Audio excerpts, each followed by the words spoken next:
you doing, good people? This is the 8-Bit Animal. Okay, so let's hop in the Wayback Machine for a second. I want to talk about a recent release, but to talk about that recent release, you kind of have to go back to around 2001.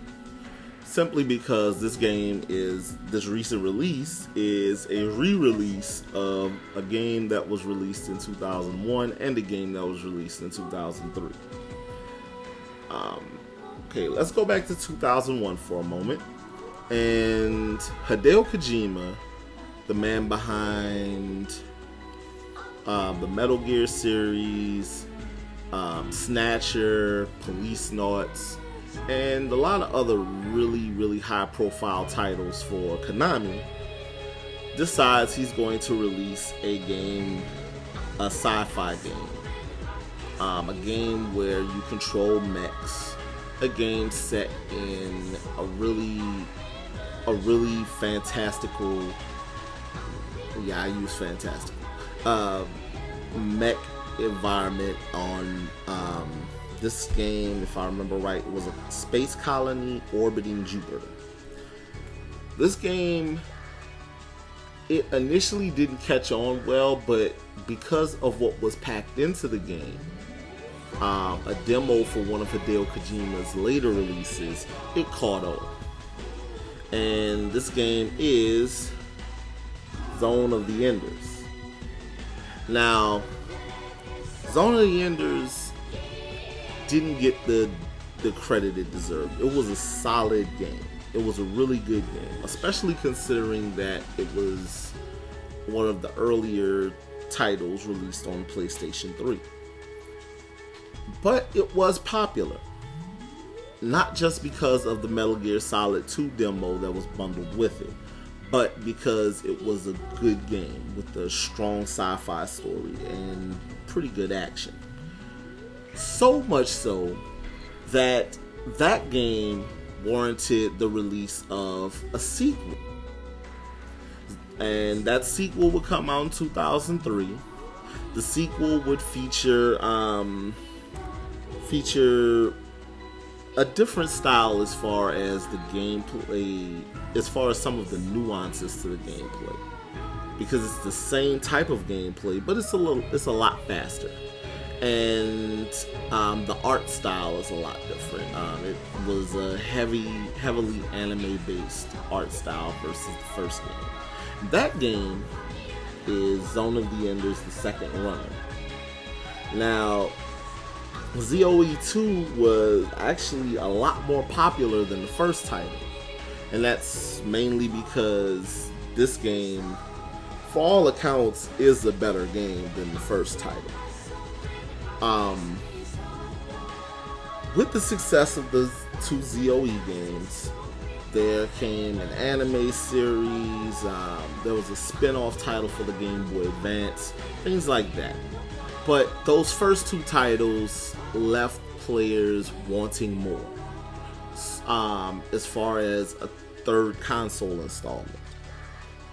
And we sought that out every year around E3 when Konami would announce another Metal Gear Solid and another Metal Gear Solid and Castlevania Lords of Shadow. All these things that Hideo Kojima's team at Kojima Productions was working on. We never got that third Zone of the Enders game. Well, fast forward to about 2011, we kind of got something to tide us over. And it was when it was announced, and it was recently released about a week or so ago, about 2 weeks ago, something like that.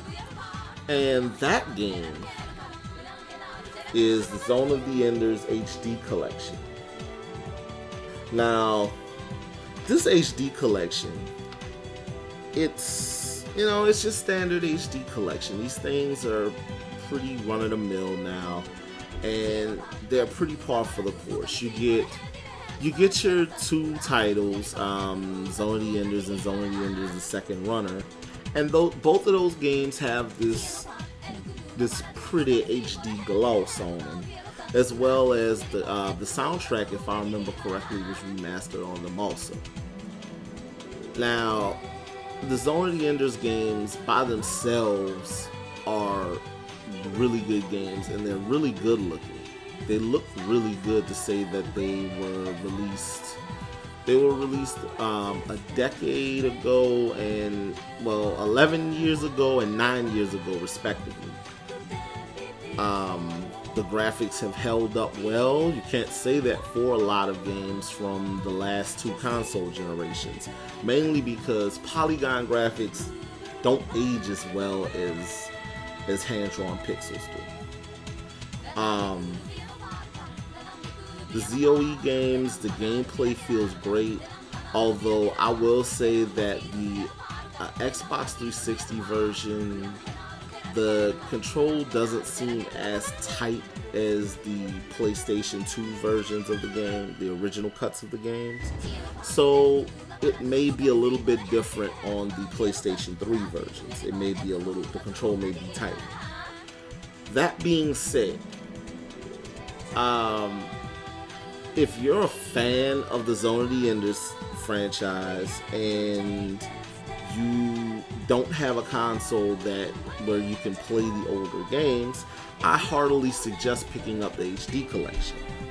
If you're a fan of the series like I am, you may want to pick up the HD collection. Also, as a little bit of as a little bonus, a little bit of lanyap, they also, much like the first game in the series, they included a demo for Metal Gear Rising: Revengeance in the HD collection on its own disc. So you get to, much like the first title in the Zone of the Enders franchise, you get a little hint of Metal Gear in there. Also, all of the mini games and bonus content from the second game is included in the HD collection version of it. You get a whole lot of game for your $40. If you're lucky enough to stumble across the collector's edition, because a lot of places it just didn't show up in a lot of stores. If you come across the HD collection, you're treated to a 100-page art book as well as a soundtrack disc. Like I said, that wasn't really, I don't know where those are, because they didn't show up at any GameStops in my area, nor did they show up at the One Lone Play and Trade in my area.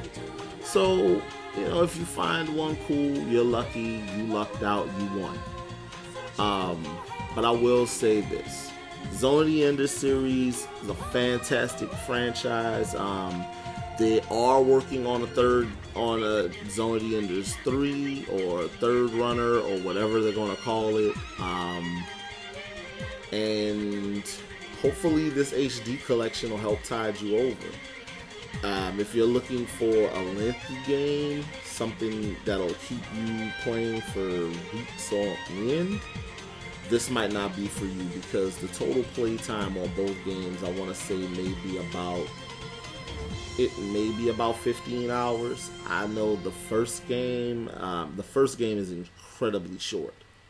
The second one is a little bit longer, but yeah, they're both pretty short games by today's standards.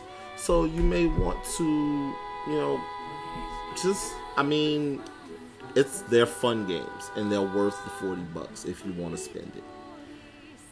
This has been the 8-Bit Animal, and since I didn't get a chance to tell you guys before, or if you didn't see the blog post before, thank you again for making me an award-winning game belong.